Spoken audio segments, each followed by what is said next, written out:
अस्सलाम वालेकुम class 9 students of biology. आज जो हम चैप्टर डिटेल में स्टडी करेंगे वो हमारा है एंजाइम्स।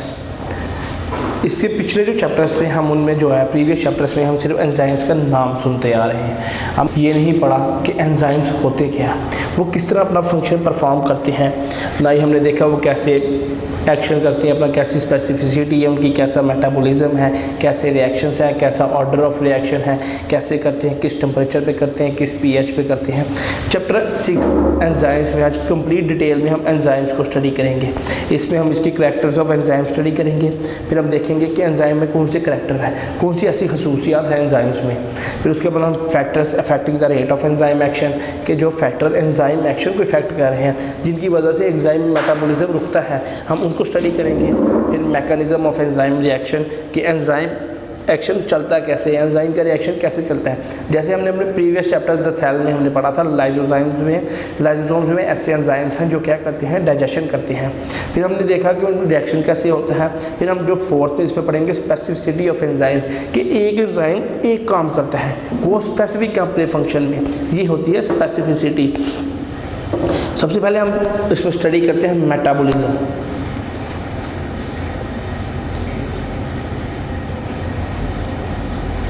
मेटाबॉलिज्म में हम देखेंगे बायोकेमिकल रिएक्शंस,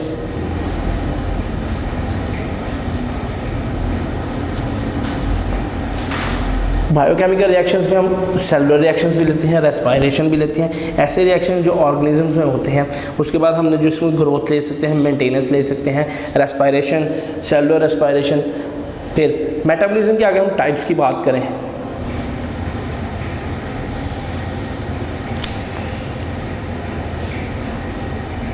टाइप्स में हम सबसे पहले पढ़ते हैं anabolism,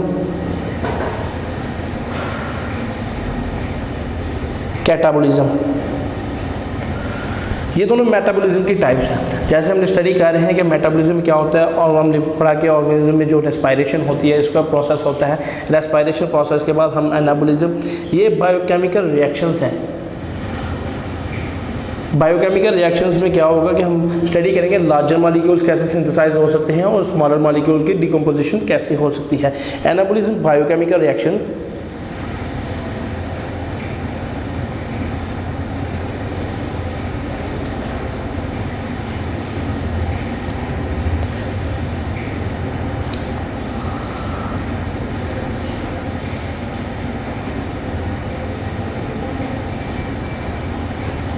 biochemical reaction larger molecules और सिंथेसाइज, छोटे छोटे मॉलिक्यूल्स क्या करेंगे, उसकी सिंथेसिस होगी, उनमें क्या होगा, प्रोटीन जैसे है वो क्या करेंगे, अपने अंदर पेप्टाइड बॉन्ड बना के तो इनको क्या करेंगे, लार्जर मॉलिक्यूल्स की सिंथेसाइज करेंगे, यानी लार्जर मॉलिक्यूल्स की मैन्युफैक्चरिंग होगी। जब लार्जर मॉलिक्यूल्स बनेंगे तो उनकी एनर्जी वो गेन करेंगे, जो ही गेन करेंगे ये एक मेटाबॉलिज्म होगा, यानी ये भी एंजाइम्स की मदद से ही होगा।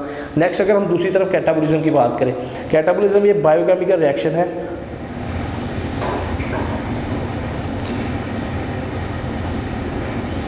इसमें larger molecules decompose into smaller once के बड़े मॉलिक्यूल्स टूट कर छोटे मॉलिक्यूल्स बनते हैं। जब बड़े मॉलिक्यूल्स टूट कर छोटे मॉलिक्यूल्स बनेंगे तो क्या होगा, उनकी एनर्जी जो है रिलीज आउट होगी, और जो ही एनर्जी रिलीज होगी और यूटिलाइजेशन होगी किस में, कि एनर्जी जो रिलीज हो रही है वो कैटाबॉलिज्म और एनाबॉलिज्म दोनों प्रोसेसेस चल रहे हैं। कि एनाबॉलिज्म हम क्या कहते हैं, एनर्जी गेन हुई है, और कैटाबॉलिज्म में एनर्जी को उन्होंने रिवॉल्व किया है, एनर्जी उन्होंने दी है। ये ट्रांसफ़र ऑफ एनर्जीज हैं कि मेटाबॉलिज्म जो भी हो रिएक्शन होगा वो एनर्जी की बिना पे होगा, एनर्जी की बिना पे ख़त्म नहीं हो सकता। इसी तरह हम जो नेक्स्ट स्टडी करते हैं वो है बायोकैटालिस्ट। सबसे पहले केमिस्ट्री में हम कैटलिस्ट पढ़ते थे। कैटलिस्ट क्या होता है कि ऐसा कभी कभार मेटाबॉलिज्म में होता है कि दो जो रिएक्शंस जिनके दरमियान, यानी दो केमिकल के दरमियान रिएक्शन होना है, वो खुद बहुत रिएक्ट नहीं करते।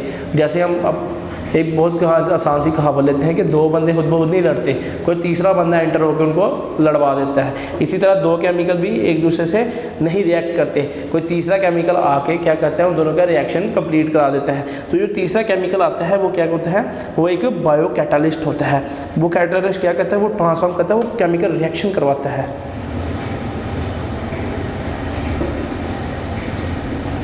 केमिकल रिएक्शन करवाता है, और ऐसा रिएक्शन, ऐसा कैटलिस्ट जो लिविंग ऑर्गेनिज्म में एंजाइम्स का रिएक्शन करवाए, जो एंजाइम एक्टिविटी को करे, वो क्या होगा? Bio catalyst. उसको हम बायो कैटलिस्ट का नाम देंगे। बायो कैटलिस्ट में हम क्या कहेंगे कि वो स्पीड अप करता है क्या? Metabolic pathways. मेटाबॉलिक पाथवेज यानी वो रिएक्शन के रास्ते को स्पीड अप करता है, रिएक्शन को स्पीड अप करता है। दूसरा रिएक्शन स्पीड अप होने से क्या होगा? मेटाबॉलिज्म तेज़ होगी। जो ही मेटाबॉलिज्म तेज़ होगी, एक केमिकल दूसरे केमिकल में ट्रांसफॉर्म हो जाएगा, यानी हमारा रिएक्शन हो गया। किसकी वजह से हुआ? बायो कैटलिस्ट की वजह से। यानी एंजाइम ने अपना प्रॉपर फंक्शन परफॉर्म पहले नहीं कर रहा। जैसा लाइपेज एंजाइम है, उसने लिपिड पे एक्ट करना है, तो वो एक्ट नहीं कर रहा। हम कुछ ऐसा केमिकल डालेंगे जिसकी वजह से वो क्या करें? वो अपने एक्शन या अपनी स्पेसिफिसिटी उस एंजाइम पे, जो स्पेसिफिसिटी है एंजाइम की, वो उस केमिकल पे शो करे। तो उसको शो करवाने के लिए हम बायो कैटलिस्ट यूज़ करते हैं। बायो कैटलिस्ट क्या करते हैं? स्पीड अप करते हैं, और ये क्रूशियल होते हैं मेटाबॉलिज्म के। उसके बाद हम स्टडी करते हैं कि कैटलाइज जो होती हैं प्रोटीन्स, 2 मॉलिक्यूल्स की बात लेते हैं हमने, reactants and products.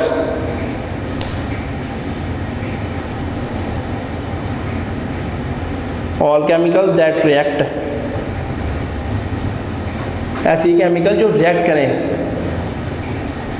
New formed chemical के प्रोडक्ट ऐसी चीज़ है जो नया केमिकल बनता है, नए एंजाइम को स्पीड कंपाउंड बनाता है। फॉर एग्जांपल, अगर हमने कहा कि हमारे पास क्या है कि 2 कंपाउंड्स हैं, हमने उनके एक कंपाउंड है, एक एंजाइम है, तो जब वो रिएक्ट करने से पहले वो क्या होंगे? वो रिएक्टेंट्स होंगे। क्या अभी उन्होंने रिएक्ट नहीं किया, रिएक्टेंट्स के साथ हम उसको क्या सबस्ट्रेट का नाम भी देते हैं कि वो क्या है? सबस्ट्रेट है। हम ये सेकंड वर्ड इसलिए यूज़ करते हैं सबस्ट्रेट है, क्योंकि एंजाइम एक्टिविटी किस पे होनी है? सबस्ट्रेट पे। एंजाइम ने सबस्ट्रेट पे एक्ट करना है, सबस्ट्रेट पे एक्ट करके उसने क्या करना है? प्रोडक्ट बनाना है, यानी न्यू केमिकल फाउंड करना है, न्यू कंपाउंड फाउंड करना है। तो फिर हम क्या कह सकते हैं कि सबस्ट्रेट जो है वो ऐसे मॉलिक्यूल्स हैं जिनके ऊपर एंजाइम एक्ट करता है। जो ही एंजाइम के एक्ट करने के बाद क्या होगा? हमारा कैटलिस्ट, बायो कैटलिस्ट इंक्लूड होगा, और जब न्यू डिफरेंट मॉलिक्यूल बनेगा तो वो क्या होगा? हमारा प्रोडक्ट। फिर इसके बाद हम कहते हैं कि हमें रिएक्शन स्टार्ट करने के लिए कुछ एनर्जी की ज़रूरत पड़ती है। वो जो एनर्जी होती है उसको हम क्या बोलते हैं? Activation energy.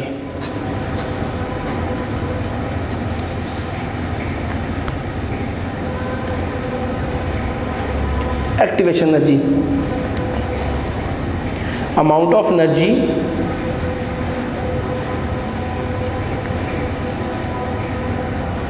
required to start a chemical reaction, to start a metabolic reaction और केमिकल रिएक्शन। कि एक्टिवेशन एनर्जी क्या है? कि ऐसी अमाउंट ऑफ एनर्जी, यानी एनर्जी की वो मिकदार जो हमें रिएक्शन स्टार्ट करने के लिए ज़रूरी हो। कि अगर फॉर एग्जांपल देखते हैं कि कोई भी ऐसा इंजन खुद बहुत नहीं स्टार्ट होता जब तक उसको एनर्जी नहीं मिलती। हम इंसान भी खुद बहुत नहीं चलते जब तक हमें एनर्जी नहीं मिलती। अगर कोई इंसान 2 दिन का भूखा हो तो वो नहीं चल सकेगा, क्योंकि उसके अंदर कोई एनर्जी नहीं है, एंड हमारी एनर्जी ATPs की शक्ल में है, और वो एनर्जी हमारे पास तब होगी जब हम क्या करेंगे? कोई ना कोई खुराक लेंगे। फिर क्या कहते हैं कि start a chemical reaction. Concept of activation energy हम एक डायग्राम से एलैबोरेट करते हैं कि फॉर एग्जांपल ये एक हिल है, तो हमने यानी ह्यूमन बीइंग्स, ये इंसान है, इसने हिल क्रॉस करनी है। हिल क्रॉस करने क्या? जब यहाँ आएगा सारी एनर्जी इसके पास कितनी रह जाएगी? Minimum energy, minimum. यहाँ मैक्सिमम थी इसके पास। फिर क्या होगा? ये फिर वापस आ जाएगा, फिर ये एनर्जी कुछ लेगा, अपनी एनर्जी लेने के बाद फिर यहाँ टॉप से वापस आ जाएगा। कुछ ऐसा होगा कि इसको यहाँ जाके एनर्जी दी जाए। अगर यहाँ जाके एनर्जी दी जाएगी तो फिर जाकर क्या होगा? ये क्रॉस करके यहाँ नीचे आ सकेगा। तो फिर क्या होगा कि हमने यहाँ इसको कुछ एनर्जी दी, डेल्टा एच, कुछ एनर्जी दी। एनर्जी देने के बाद क्या होगा? वो हिल क्रॉस कर गया। जो एनर्जी हमने यहाँ दी थी वो क्या थी? Activation energy. वो क्या थी? Activation energy. यानी हमने क्या किया? रिएक्शन को एक्टिवेट किया, यानी वो जो एंजाइम से उसको एक्टिवेट किया। क्या करने से? उसको एनर्जी देने से। फिर क्या होगा? In the presence of enzyme से तो रिएक्शन क्या हो जाएगा? स्पीड अप हो जाएगा, रिएक्शन पहले से ज़्यादा हो जाएगा। हम करते हैं कि अगर हमारे पास थोड़ा सा खाना है तो बंदे हमारे पास ज़्यादा है, फिर क्या होगा? खाना तो कम पड़ जाएगा, तो रिएक्शन क्या होगा, वो जल्दी से ख़त्म हो जाएगा। अगर खाना ज़्यादा होगा, बंदे थोड़े होंगे लेकिन खाना ख़त्म नहीं होगा। इसी तरह क्या करेंगे, हम बंदों को इंक्रीज़ कर देंगे, उनके अमाउंट में इंक्रीज़ कर देंगे। इसी तरह एक्टिवेशन एनर्जी भी होगी कि जो रिएक्शन को तेज़ अप करती है, रिएक्शन को स्पीड करती है, रिएक्शन को स्पीड देती है। फिर जो एंजाइम्स हैं वो लोअर करते हैं एक्टिवेशन एनर्जी को। कैसे? वो अल्टर कर लेते हैं अपनी शेप को। यानी अगर वो शेप उनकी किसी भी लिहाज से ले लें तो वो क्या करते हैं, अपनी शेप बदलने से क्या होता है, एनर्जी लूज़ हो जाती है। मॉलिक्यूल्स में जो काइनेटिक एनर्जी स्टोर की जाती है वो फिर लूज़ हो जाती है। जो ही उनका स्ट्रक्चर बनता है तो वो स्ट्रक्चर लूज़ होने की वजह से मॉलिक्यूल्स क्या करते हैं, एनर्जी भी लूज़ कर देते हैं।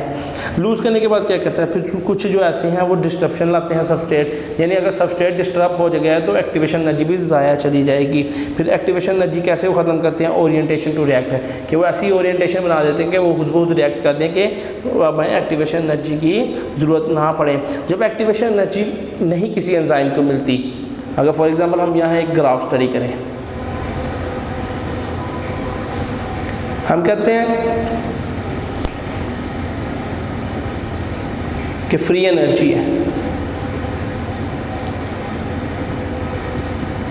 स्पीड ऑफ रिएक्शन है। हम कहते हैं कि अगर एंजाइम का रिएक्शन चल रहा है तो यहाँ नो एक्टिवेशन एनर्जी है। जो ही हमने उसको एक्टिवेशन एनर्जी दी वो स्पीड अप हो गया। ये एक टाइम इंक्रीज किसकी वजह से आया, एक्टिवेशन एनर्जी की वजह से। कि जो ही हमने एक्टिवेशन एनर्जी दी वो एंजाइम क्या हो गया, उसकी स्पीड तेज़ होगी, वो एक्टिवेट हो गया। फिर उसने क्या किया, रिएक्शन को स्पीड अप कर दिया। ये था हमारा एक्टिवेशन एनर्जी। नेक्स्ट हम एंजाइम्स की बात करते हैं, intracellular and extracellular. Intracellular enzyme, intracellular enzyme जो ऐसे हैं जो within one cell, within one cell में हम क्या कहेंगे कि enzymes of glycolysis, enzyme of glycolysis in cytoplasm. के साइटोप्लाज्म में जो एंजाइम हो रहा है, वर्किंग हो रही है ग्लाइकोलाइसिस की, यानी ग्लूकोज की ब्रेकडाउन के एक सेल के विद इन द बॉडी, यानी उस सेल्स के दरमियान जो हो रही है वो क्या हो रही है, बॉडी फंक्शन कर रही है। तो बॉडी फंक्शन करने के बाद क्या होगा कि वो एंजाइम वहीं ग्लाइकोलाइसिस वहीं हो रहा है, एंजाइम ग्लाइकोलाइसिस का वहीं हो रहा है। ग्लाइकोलाइसिस में एंजाइम हम यूज़ करते हैं ग्लूकोज की ब्रेक डाउन के लिए, ग्लूकोज ब्रेक डाउन यानी ग्लूकोज को तोड़ने के लिए। अगर हम बात करें extracellular, in the cell यानी सेल में हो रही है, इन द सेल यानी ये सेल में हो रही है। इसमें हम क्या लेंगे, pepsin in stomach cavity. Example में pepsin in the stomach cavity यानी पेट में तजाबियत, यानी पैप्सिन खाना है। पैप्सिन क्या कहता है, डाइजेशन प्रोसेस, ये डाइजेशन करता है हमारे फूड की स्टमक में। तो पेप्सिन क्या है, ये भी एक एंजाइम है। पेप्सिन एंजाइम एक्ट करता है अपनी स्पेसिफिक सबस्ट्रेट पे, फिर क्या करता है, वो वर्क की डाइजेशन करता है। ये था एंजाइम्स का थोड़ा सा इंट्रोडक्शन कि एंजाइम्स किस तरह रिएक्ट करते हैं, कौन कौन सी ऐसी चीज़ें हैं जो एंजाइम को रिएक्टेंस के लिए चाहिए। आगे नेक्स्ट हम स्टडी करते हैं characteristics of enzymes.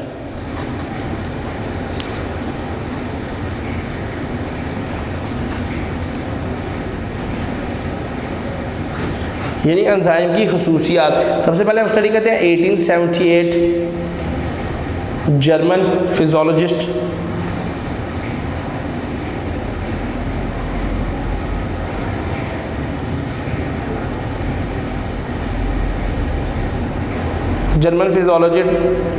Wilhelm क्यूने। Wilhelm क्यूने ने सबसे पहले जो है क्या किया था, डिस्कवर किया था एंजाइम। उसने एंजाइम टर्म यूज़ की थी। एंजाइम उसने कहा था ये ग्लोबुलर प्रोटीन है, ग्लोबुलर प्रोटीन। एंजाइम को उसने ग्लोबुलर प्रोटीन बोला। ग्लोबुलर प्रोटीन बोलने से उसने क्या किया, ये किससे मिलके बने होते हैं, long chains of amino acids.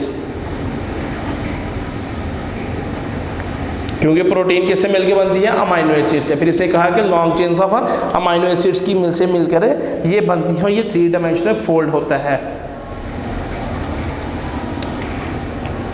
3 dimensional.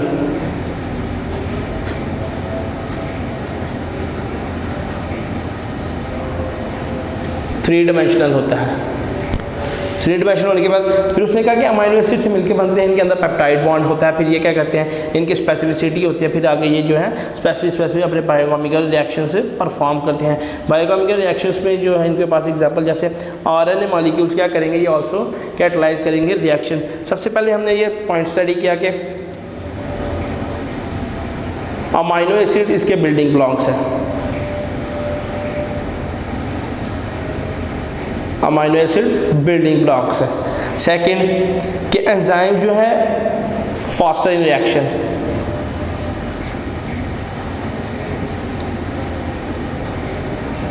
Fast reaction के एंजाइम बहुत जल्दी रिएक्ट करते हैं। एंजाइम का रिएक्शन जो है बड़ी तेज़ से है, उनको किसी कैटलिस्ट की ज़रूरत नहीं। कुछ एंजाइम्स को कैटलिस्ट की ज़रूरत पड़ती है, लेकिन सबको ज़रूरत नहीं पड़ती क्योंकि वो बहुत जल्दी रिएक्ट करती हैं। Third, enzymes are specific in reaction, यानी स्पेसिफिसिटी उनकी ये है कि उन्होंने स्पेसिफिक करना है कि हर एंजाइम ने अपना एक स्पेसिफिक करना है। किस पे, नेचर ऑफ सबस्ट्रेट पे। इसकी डिपेंडेंस किस पे होनी है, नेचर ऑफ सबस्ट्रेट पे, यानी इसने सबस्ट्रेट की नेचर पे डिपेंड करना है। सबस्ट्रेट की नेचर पे कैसे डिपेंड करेगा कि वो क्या करेगा कि उसने एक एंजाइम जो है उसने अपना एक स्पेसिफिक सबस्ट्रेट लगाया। जैसे हम बात करते हैं फॉर एग्जांपल लिपेज की, लिपेज ने सिर्फ लिपिड्स पे करना है, इसकी एक्टेंस सिर्फ लिपिड पे है। ग्लैक्टोज है, इसकी एक्टिंग सिर्फ ग्लूकोज पे है। ये नहीं हम कह सकते कि ग्लैक्टोज लिपिड पे एक्ट करें या लिपेज ग्लूकोज पे एक्ट करें, नहीं। दोनों ने अपने जो रिएक्शन की स्पेसिफिसिटी है वो स्पेसिफिक रखी हुई है। उसके बाद हम बात करते हैं फोर्थ पॉइंट हमारे पास, कहते हैं जो स्मॉल पोर्शन होता है एंजाइम का डायरेक्टली इन्वॉल्व होता है। फिर हम बोलते हैं एक्टिव साइट को, एक्टिव साइट बोलते हैं small portion of enzyme involve in direct reaction, यानी एंजाइम से मौजूद ऐसा एक स्मॉल पोर्शन यानी उसके छोटे से हिस्से को हम क्या कहते हैं, एक्टिव साइट, जहाँ से हमारी कैटालिसिस शुरू होनी है, जहाँ से कैटालिटिक रीजन शुरू होना है। कैटालिटिक रीजन यानी जहाँ आके जहाँ सबस्ट्रेट ने अटैच करना है, जहाँ से हमारा मेटाबॉलिक रिएक्शन स्टार्ट होना है, उस स्टेट को क्या कहते हैं। फिर क्या कहता है वो सबस्ट्रेट क्या आता है, वो रिकॉग्नाइज करता है आया ये लिपेज ही है। लिपेज होने के बाद वो क्या कहता है, लिपिड को अपने साथ, लिपिड का सबस्ट्रेट जो है और लिपेज का एंजाइम दोनों अपने यहाँ साथ बॉन्ड बनाते हैं। फिर क्या होता है, फिर हमारा जो रिएक्शन है वो कैरी होता है। इस तरह हम क्या कहते हैं कि उसके पास कोई ऐसी एक्टिव साइट है कि ऐसी एक पास रीजन है जिससे क्या होता है, सबस्ट्रेट आके उसके साथ अटैच होता है, फिर साथ ही हमारा केमिकल रिएक्शन शुरू हो जाता है। ये थी सबस्ट्रेट।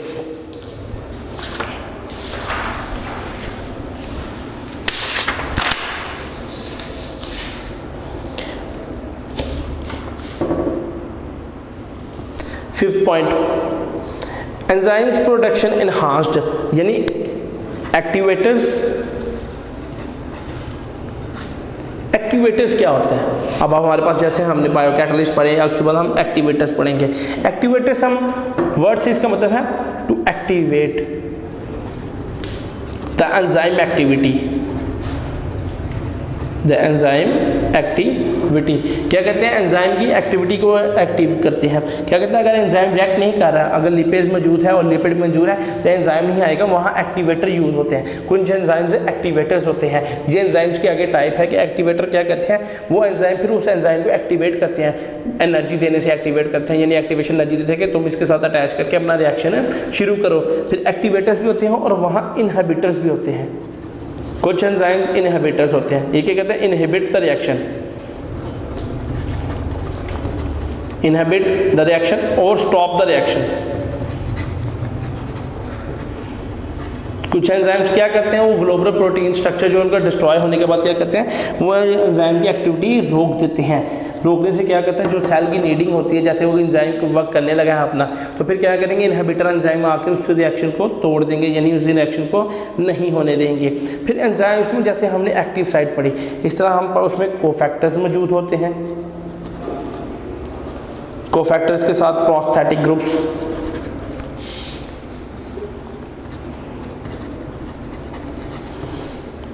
फिर कोएंजाइम्स मौजूद होते हैं। कोफैक्टर सबसे जो नॉन प्रोटीन पार्ट होता है मॉलिक्यूल का, नॉन प्रोटीन मॉलिक्यूल्स और आयंस को हम कोफैक्टर्स बोलते हैं, यानी नॉन प्रोटीन जिसमें प्रोटीन नहीं पाई जाए, जिस पे एंजाइम का रिएक्शन नहीं हो सकता, क्योंकि एंजाइम खुद प्रोटीन से मिलकर बना है। तो कोफैक्टर ऐसे हैं जिस पे प्रोटीन ना पाई जाए। कोफैक्टर्स कुछ भी हो सकते हैं, इनऑर्गेनिक भी हो सकते हैं और ऑर्गेनिक भी हो सकते हैं। इनऑर्गेनिक में हम फ्लेविन और हीम, फ्लेविन भी हो सकते हैं और हीमोग्लोबिन भी हो सकते हैं। अगर हम प्रोस्थेटिक ग्रुप की बात करें तो organic cofactors are tightly bound to enzymes.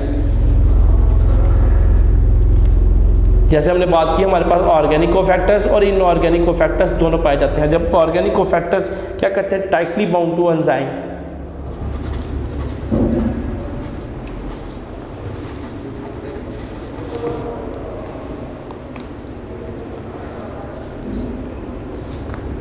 जब ऑर्गेनिक कोफैक्टर्स प्रोस्थेटिक ग्रुप, वो ऐसा ग्रुप है जब ऑर्गेनिक कोफैक्टर्स क्या करेंगे, टाइटली बाउंड होंगे किससे, एंजाइम से। जब टाइटली बाउंड होंगे एंजाइम से तो फिर क्या बनेगा, ये प्रोस्थेटिक ग्रुप की फॉर्मेशन होगी। प्रोस्थेटिक ग्रुप के पास अगर हम बात करें, यही cofactors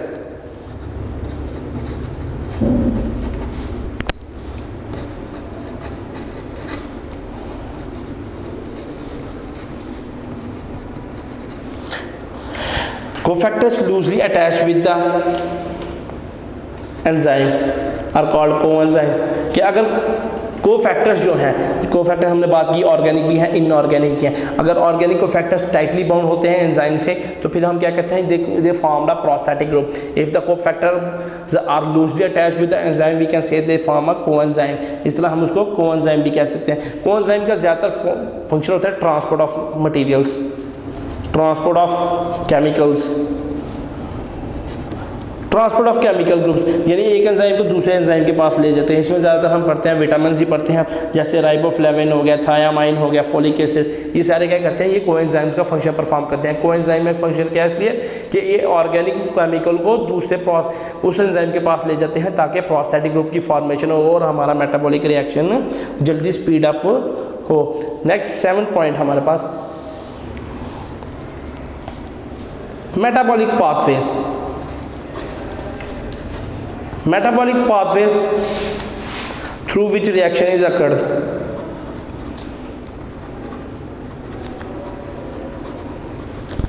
through which reaction completed, कि ऐसे रास्ते जिनके जरिए रिएक्शन हो, यानी एक स्पेसिफिक ऑर्डर होता है, स्पेसिफिक पाथ होता है कि अगर हम कहेंगे हमने एक फ़लान जगह जाना है तो ये रास्ता सीधा फ़लान जगह जाता है, हम उसी रास्ते को अपनाएंगे। हम किसी और रास्ते से यू टर्न या वाई टर्न लेके कहीं नहीं जाएंगे, हम क्या करेंगे, उसी रास्ते से करेंगे। तो फिर ये क्या होता है, क्रिएट करते हैं मेटाबॉलिक पाथवेज। एंजाइम क्या करता है, अपना मेटाबॉलिक पाथवे क्रिएट करता है। मेटाबॉलिक पाथवे क्रिएट करने के बाद क्या करता है कि एंजाइम्स की जो रिएक्शन है वो जल्दी होता है। एक एंजाइम किसी एक प्रोडक्ट के सबस्ट्रेट के साथ रिएक्ट नहीं करता, एंजाइम अपने सबस्ट्रेट के साथ रिएक्ट करके प्रोडक्ट की फॉर्मेशन करता है।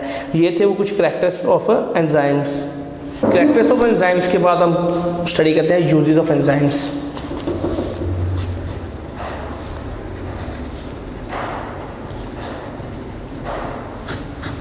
कि एंजाइम्स की यूजेस क्या हैं, किस किस जगह पे एंजाइम यूज़ होता है। एंजाइम ये बहुत ज़्यादा इंडस्ट्रीज़ में हम यूज़ करते हैं, ज़्यादातर इंडस्ट्रीज़ में। कुछ इंडस्ट्रीज़ हम पढ़ते हैं, जैसे कि हमारे पास है food industry,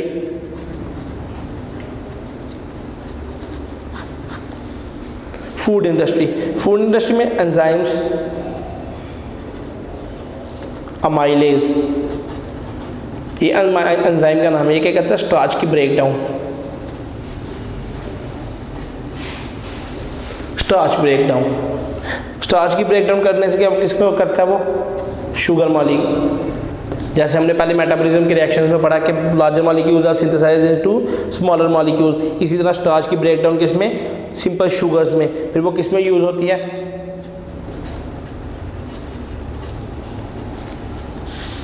production of white bread and buns.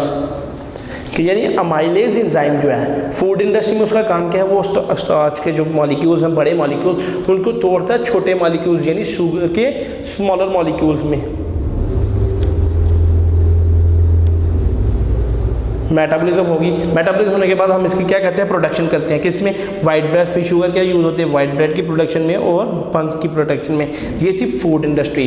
कि फूड इंडस्ट्री के बाद हम बात करते हैं brewing industry. Brewing industry, brewing industry, brewing industry में क्या करते हैं, एंजाइम्स,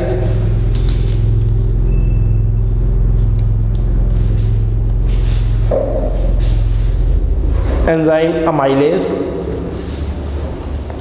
प्रोटीएज। अमाइलेज जैसे हमें पता है ये स्टार्च की ब्रेकडाउन, प्रोटीएज प्रोटीन की। अमाइलेज स्टार्च क्या कहते हैं, स्टार्च की ब्रेकडाउन करता है, प्रोटीएज प्रोटीन की ब्रेकडाउन करते हैं। इन दोनों के ब्रेकडाउन के बाद क्या होता है, फिर हम फर्मेंटेशन का प्रोसेस, फर्मेंटेशन से हम अल्कोहल, फर्मेंटेशन के प्रोसेस हम क्या बनाते हैं, अल्कोहल। कि फिर हमने क्या देखा कि प्रोटीन की और स्टार्च की फिर क्या होता है, फिर ये प्रोडक्ट्स किस लिए यूज़ होते हैं, by yeast for the fermentation to produce alcohol. Yeast fermentation के थ्रू हम क्या करते हैं, अल्कोहल बनाते हैं। ये थी ब्रूइंग इंडस्ट्री। ब्रूइंग इंडस्ट्री के बाद नेक्स्ट जो थर्ड इंडस्ट्री है हमारे पास वो है पेपर इंडस्ट्री, कागज़ बनाने की सन्नत। पेपर इंडस्ट्री में enzymes break starch, enzyme amylase,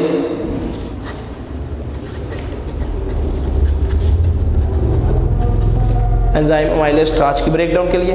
फिर वो लोअर क्या करते हैं, इसकी विस्कोसिटी, लोअर करते हैं इसकी विस्कोसिटी। विस्कोसिटी होती है, विस्कस होता है, लिक्विड विस्कस होता है क्योंकि उसका बहाव होता है। जो चीज़ जो फ्लूइड बहाव के साथ होता है उसका विस्कस बोलते हैं, उसकी विस्कोसिटी होती है जिसमें कोई फ्रिक्शन यूज़ नहीं हो रही हो। विस्कोसिटी में फिर क्या कहता है, ये पेपर फॉर्मेशन यानी पेपर प्रोडक्शन। फिर क्या बनते हैं, इससे कागज़ की वगैरह बनते हैं। ये थी पेपर इंडस्ट्री। हमने 3 इंडस्ट्रीज़ पढ़ी, इन तीनों में पेपर जो हमारे पास एंजाइम ज़्यादा यूज़ हो रहा है वो एंजाइम अमाइलेज है, क्योंकि हमने करनी है स्टार्च की ब्रेकडाउन। कि यानी एंजाइम हमारे पास अमाइलेज है, सबस्ट्रेट हमारे पास स्टार्च है, फिर हम क्या कर रहे हैं, इनका एक मेटाबॉलिक रिएक्शन है परफॉर्म करवा रहे हैं। Next industry biological detergent, biological detergent. Biological detergent में हम यूज़ करते हैं protease, enzyme protease, enzyme amylase. Protease हमने देखा कि वो प्रोटीन की ब्रेकडाउन करता है, यानी प्रोटीन के मॉलिक्यूल्स को उन्होंने क्या करना, तोड़ देना है। प्रोटीन के मॉलिक्यूल्स तोड़ने के बाद हमने अमाइलेज को स्टडी करना है, उससे स्टार्च मॉलिक्यूल्स को। इन लार्जर मॉलिक्यूल्स को क्या करना है, मेटाबॉलिक रिएक्शन के बाद स्मॉलर मॉलिक्यूल्स में। हम देखते हैं कपड़ों में जो दाग वगैरह लगे होते हैं, स्टेन्स मौजूद होते हैं, उस पर प्रोटीन मौजूद होता है। प्रोटीन की वजह से जो कलर फेड हो जाता है कपड़े में या कोई भी निशान लगता है, फिर वहाँ हम एंजाइम प्रोटीएज यूज़ करते हैं।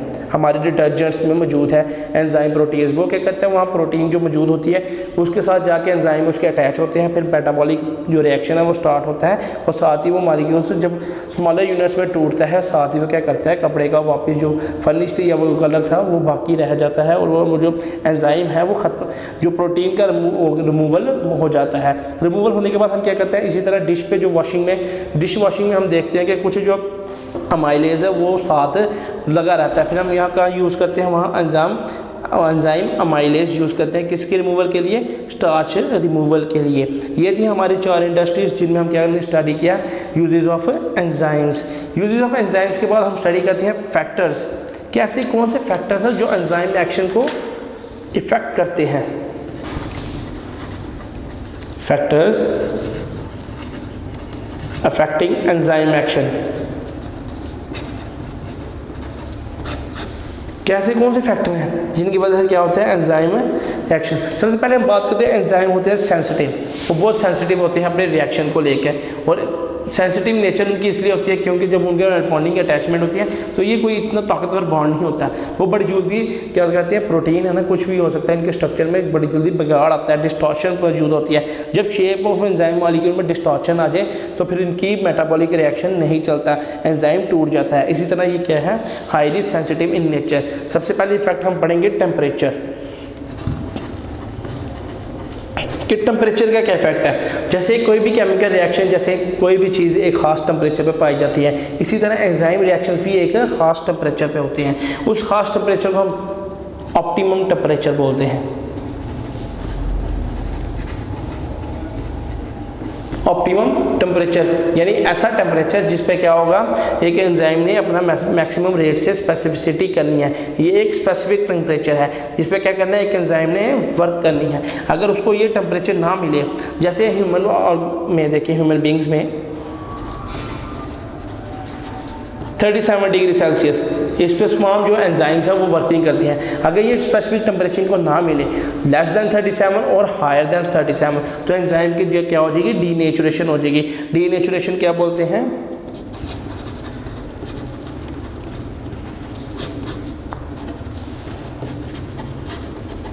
Structure of enzyme is lost. Structure of enzyme is lost. Denaturation कैसी होती है, हम देखते हैं कि जो ही टेम्परेचर ज़्यादा हुआ, एंजाइम मॉलिक्यूल्स ने क्या किया, मोर हीट अब्जॉर्ब की। जब मोर एनर्जी अब्जॉर्ब करेंगे तो मॉलिक्यूल्स की क्या होगी, काइनेटिक एनर्जी स्ट्रांग होगी, हायर हो जाएगी। और जो ही काइनेटिक एनर्जी हाई होगी तो उनमें क्या होगी, वाइब्रेशंस प्रोड्यूस होंगी, कोलाइजन्स प्रोड्यूस होंगे। जो ही काइनेटिक एनर्जी हाई होने से कोलाइजन्स प्रोड्यूस होगी, वो क्या करेंगे, एक दूसरे में कोलाइड करेंगे। कोलाइड करने के बाद उनकी क्या होगी, एनर्जी लूज होती जाएगी। और जो ही एनर्जी लूज होगी वो स्ट्रक्चर डिस्ट्रॉय हो जाएगा। यानी एनर्जी प्रोटीन मॉलिक्यूल, जो स्ट्रक्चर प्रोटीन मॉलिक्यूल से मिलकर जो स्ट्रक्चर बना हुआ है वो डीनेचुरेट हो जाएगा। डीनेचुरेशन यानी उनके बिल्कुल ख़त्म हो जाएगा और ये globular structure of enzyme lost हो जाएगा। जो ही ग्लोबुलर स्ट्रक्चर ऑफ एंजाइम खत्म होगा तो rate of enzyme activity decrease कर जाएगी और रिएक्शन इनकम्प्लीट ही रहेगा, रिएक्शन कंप्लीट नहीं हो सकेगा। इसलिए टेम्परेचर का क्या है, बहुत ज़्यादा इफेक्ट है किसमें, उसकी डीनेचुरेशन होने में। अगर यही इनको एक स्पेसिफिक टेम्परेचर मिलता जाए तो वो क्या करते हैं, अपना फंक्शन स्पेसिफिकली परफॉर्म करते जाएंगे। एक ग्राफ को हम इलैबोरेट करते हैं। हम देखते हैं कि rate of enzyme active catalysed reaction and temperature. हमने देखा कि एक खास टेम्परेचर, ये देखिए 37 डिग्री सेल्सियस, ये एक ऑप्टिमम टेम्परेचर है। इसमें देखिए एक्टिविटी क्या है एंजाइम्स की, मैक्सिमम लेवल पे है। जब हमने जीरो की बात की तो भी बिल्कुल लो पे थी, और जो ही टेम्परेचर गिरता जाएगा ये डीनेचुरेशन हो रही है कि यानी एंजाइम मॉलिक्यूल्स टूट रहे हैं।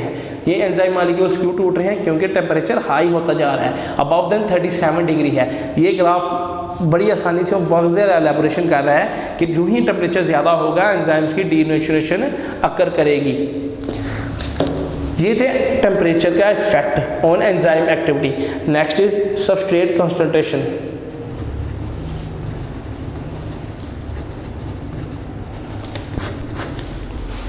सबस्ट्रेट ऐसा मॉलिक्यूल है जिस पे क्या करना है, एक एंजाइम ने आके एक्ट करना है, जो एक किसी भी एक एंजाइम में एक्ट करना है। इसकी कॉमन सी एग्जांपल ऐसे रहते हैं कि अगर ज़्यादा सबस्ट्रेट होंगे, कम एंजाइम्स होंगे तो फिर भी रिएक्शन स्लो होगा। अगर एंजाइम्स ज़्यादा हो, सबस्ट्रेट कम हो तो रिएक्शन स्पीड अप होगा।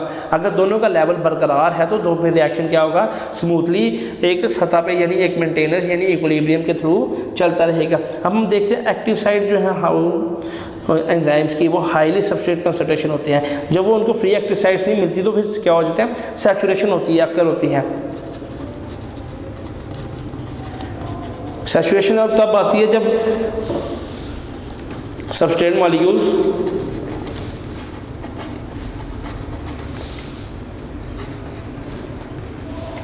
do not have free active sites for reaction। यानी सबस्ट्रेट मॉलिक्यूल्स मौजूद हैं, सबस्ट्रेट मॉलिक्यूल तो मौजूद है बेबा, तो ज़्यादा मौजूद होने की वजह से क्या होगा कि जब एंजाइम की जो एक्टिव साइट्स हैं वही नहीं मौजूद तो रिएक्शन किस पे होगा, एंजाइम ही नहीं मौजूद तो वो तो स्टार्च यानी पड़ी रहेगी। अगर अमाइलेज ही नहीं है, अगर अमाइलेज ज़्यादा है, स्टार्च नहीं है तो फिर भी रिएक्शन नहीं क्या होगा। इसलिए हमें क्या चाहिए, एक लेवल यानी एक इक्विलिब्रियम बनाना कि जितनी एक्टिव साइट्स हमारे पास सबस्ट्रेट की हैं उतनी ही एक्टिव साइट्स हमारे पास किसकी हों, एंजाइम्स की। फिर क्या होगा, रिएक्शन स्मूथली चलेगा। अगर हम इसको भी एक ग्राफ से एलैबोरेट करें तो ये ग्राफ देखें, rate of enzyme catalysed reaction and substrate concentration. अगर हम देखें तो एक लेवल पे जाकर सबस्ट्रेट की कंसंट्रेशन इक्वल हुई है। जब सबस्ट्रेट की कंसंट्रेशन इक्वल हुई तो रिएक्शन किस में जा रहा है, इक्विलिब्रियम में, और जब यूं ही डाउन होगी तो रिएक्शन की डाउन हो जाएगा। डाउन होने की वजह क्यों, क्योंकि एंजाइम की फ्री एक्टिव साइट्स ही नहीं मिलेगी तो सैचुरेशन आएगी। सैचुरेशन जो ही आएगी तो सबस्ट्रेट जो होगा वो एज ए रेस्ट पड़ा रहेगा, उसमें कोई रिएक्शन नहीं होगा। ये थी substrate concentration. And next is pH. PH हम बोलते हैं कि ये क्या होता है, नेगेटिव लॉगरिथम होता है हाइड्रोक्सिल आयंस का, हाइड्रोजन आयंस का। पीएच क्या है, negative logarithm of hydrogen ions. किसी भी केमिकल के हम पीएच तब लेते हैं कि उसमें हम क्या देखते हैं, इसमें कितने जो हैं वो हाइड्रोजन आयंस मौजूद हैं। जितने हाइड्रोजन आयंस होंगे उनका नेगेटिव लॉग लेने से हमें क्या मिलती है, उसकी पीएच मिलती है। इसमें एंजाइम्स में पीएच का क्या ताल्लुक है, हम देखते हैं कि हमारी बॉडी में कुछ ऐसे एंजाइम्स हैं जो एसिडिक मीडियम और बेसिक मीडियम। एसिडिक, पीएच में 3 मीडियम होते हैं, acid, neutral, basic. Acidic medium की हम देखें तो ये 0 से 7, न्यूट्रल सिर्फ 7 और 7 to 14, ये एक स्केल है। पीएच का एक स्केल है, उसमें क्या देखते हैं, अगर पहले 7 तक पीएच हम देखते हैं कलर के लिहाज से। केमिकल में एक पीएच पेपर होता है, उसको डिप करते हैं, अगर उसने अपना कलर चेंज किया फिर हम पीएच स्केल से उस कलर को मैच करते हैं। फिर देखते हैं कि इस एसिडिक सोल्यूशन की पीएच 6 है, इस एसिडिक सोल्यूशन की पीएच 5 है, इस एसिडिक सोल्यूशन की पीएच 4 है। अगर हम बेसिक सोल्यूशन देखना हो तो हम देखते हैं अगर उसकी पीएच 10 आ रही है हम कहेंगे ये बेसिक है, 12 आ रही है हम कहेंगे ये बेसिक है, 14 आ रही है हम कहेंगे हाईली बेसिक है। अगर सिर्फ 7 आ रही है तो हम कहेंगे ये न्यूट्रल है, ना ये एसिडिक है ना ही ये बेसिक है। एंजाइम्स में ऑप्टिमम पीएच होती है, जैसे हमने ऑप्टिमम टेम्परेचर स्टडी किया इस तरह हमने ऑप्टिमम पीएच है कि ये ऐसी पीएच है, a narrow range of pH eight which reaction occurs, जिस पे रिएक्शन हो जाए, ऐसी पीएच जिस पे रिएक्शन स्टार्ट हो जाए। यानी अगर वो एसिडिक है या बेसिक है तो रिएक्शन स्टार्ट होना चाहिए। जो ही रिटार्डेशन हुई यानी जो ही पीएच होगा, अगर हम देखते हैं फॉर एग्जांपल एसिडिक मीडियम में पेप्सिन लो पीएच में, एसिडिक मीडियम पेप्सिन हमारे स्टमक में वर्क करता है, तो अगर पीएच इसकी हाई हो जाए तो ये बेसिक बन जाएगा तो रिएक्शन नहीं होगा। इसी तरह अगर हम अल्कलाइन मीडियम की बात करें, अल्कलाइन मीडियम की बात करें तो हाईली पीएच चाहिए हमें। जब हमें हाई पीएच मिलेगी तो ये क्या, इसमें हम ट्रिप्सिन इन इंटेस्टाइन, यानी इंटेस्टाइन में पीएच हाई होगी तो वर्क होगा। जैसे ये स्टमक की बात की उसमें पीएच लो होगी तो वर्क होगा। इस तरह पीएच का एक काफ़ी गहरा असर पड़ता है किस पे, एंजाइम के एक्शन में। जो ही पीएच में थोड़ा सा भी पॉइंट का फर्क हुआ तो फिर क्या होगा, वहीं डीनेचुरेशन ओकर हो जाएगी, रिएक्शन मुकम्मल तौर पर रुक जाएगा। ये 2 एग्जाम्पल्स थी acidic medium and alkaline medium की। इसलिए आज में क्या देखा कि लो पीएच में जो एंजाइम्स वर्क करते हैं वो लो पीएच में ही करते हैं, जो हाई पीएच में वर्क करते हैं वो हाई में ही करते हैं। इन दोनों का कोई ताल्लुक नहीं कि हाई वाला लो में करे और लो वाला हाई में करें। ये थे फैक्टर्स जो अफेक्ट करते हैं एंजाइम एक्टिविटीज़ को, temperature, substrate concentration and pH, जिनकी वजह से एंजाइम अपना रिएक्शन कंप्लीटली स्टॉप कर देते हैं।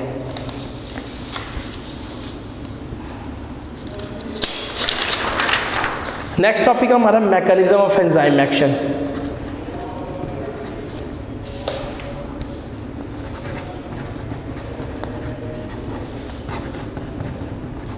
मैकेनिज्म ऑफ एंजाइम एक्शन कि हम किस मैकेनिज्म के जरिए एंजाइम एक्ट करते हैं। फॉर एग्जांपल हम देखते हैं कि हमारे पास एक एंजाइम है ई, फिर हमारे पास एक सबस्ट्रेट है, फिर हमने देखा कि ES कंप्लीट हुआ है। फॉर एग्जांपल हम कुछ भी ले सकते हैं, ये हमारे पास एंजाइम है, ये हमारे पास सबस्ट्रेट है,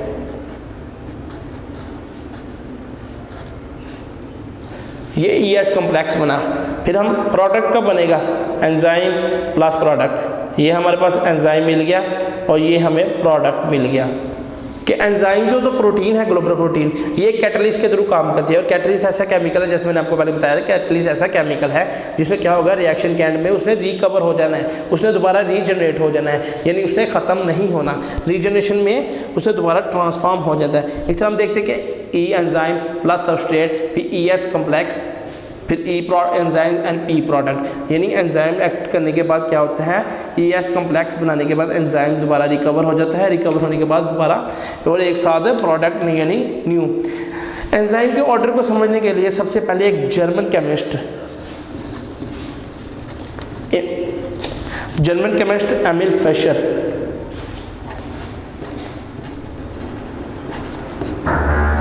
एमिल फिशर, इन्होंने लॉक एंड की मॉडल किया।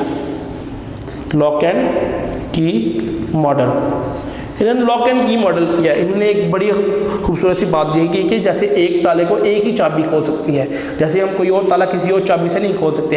Every specific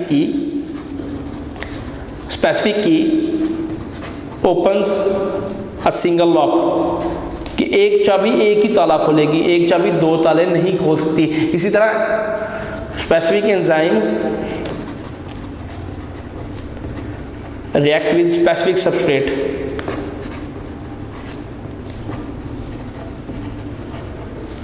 every enzyme react with specific substrate, कि एक एंजाइम ने स्पेसिफिक सबस्ट्रेट के साथ ही रिएक्ट करना है। स्पेसिफिक सबस्ट्रेट के साथ रिएक्ट करने के लिए फॉर एग्जांपल अगर उन्होंने एक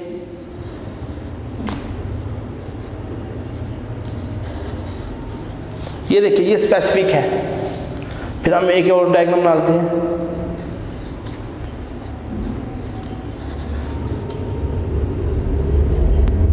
ये तो रिएक्ट कर जाएंगे क्योंकि इनकी शेप देख के जैसे स्पेसिफिक है, क्या ये रिएक्ट कर सकेगा? इनका रिएक्शन तो कुछ ऐसे हो जाएगा, ये तो रिएक्शन हो गया, लेकिन यहाँ रिएक्शन नहीं हो सकेगा क्योंकि स्पेसिफिक नहीं है। एक स्पेसिफिक शेप किसी स्पेसिफिक शेप में ही आकर मिलती है, अटैच होती है। ये था एमिल फिशर का अपना एक फिट मॉडल, जिसको एग्जैक्टली क्या करता है वो एक्सप्लेन करता है mechanism of enzyme reaction.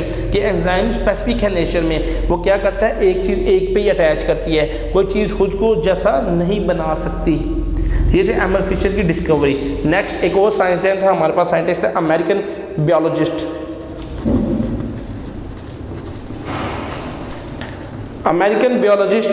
Daniel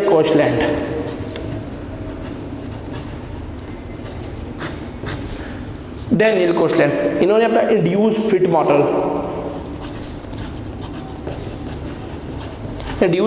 इन 1958 इन्होंने अपना इंड्यूस फिट मॉडल किया। इन्होंने कहा कि मॉडिफिकेशन है ये कीगन मॉडल की, कीगन लॉक मॉडल की उन्होंने मॉडिफिकेशन दी कि अगर कोई एक्टिव साइट रिजिड स्ट्रक्चर है तो उसको मोल्ड किया जा सकता है, कि कोई ऐसी अगर जो चीज़ें हम उसको मोल्ड कर सकते हैं, हम उसको उसके लिहाज से बना सकते हैं। फॉर एग्जांपल अगर हमारे पास ये डायग्राम है तो यहाँ कुछ ऐसी है, कहता है हम इनको मोल्ड कर सकते हैं। हम मोल्ड करके क्या कर सकते हैं, ये ऐसे और इसको यहाँ ऐसे मोल्ड कर सकते हैं, हम उसका स्ट्रक्चर तब्दील कर सकते हैं।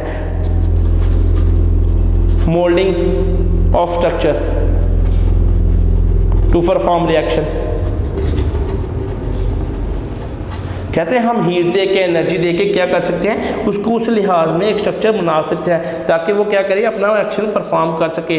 तो कहता है it is more acceptable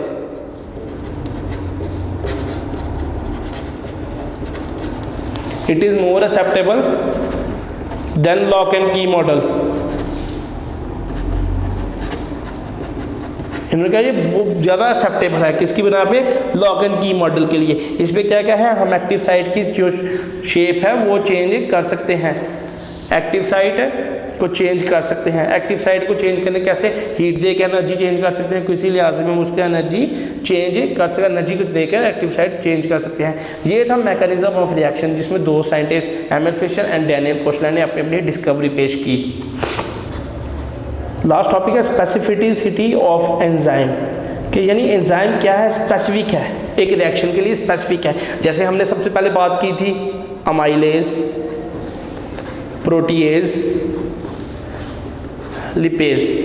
amylase सिर्फ स्टार्च पे एक्ट करेगा, प्रोटीएज सिर्फ प्रोटीन की ब्रेकडाउन के लिए, लिपिड सिर्फ लिपिड की ब्रेकडाउन के लिए। ग्लैक्टोज सिर्फ ग्लूकोज की ब्रेकडाउन के लिए। ये ऐसे एंजाइम हैं जो है स्पेसिफिक होने का मतलब क्या है कि वो सिर्फ इस पे रिएक्ट करते हैं, वो किसी और चीज़ पर रिएक्ट नहीं कर सकते, क्योंकि उनमें जो प्रोटीन मौजूद है वो सिर्फ यही बॉन्ड को ब्रेक कर सकता है। इन बॉन्ड को ब्रेक करने के बाद क्या करता है, इनको ही सिंपलर फॉर्म्स में ला सकता है। ये जो एंजाइम्स है, क्योंकि एंजाइम हमने देखा हाईली स्पेसिफिक है,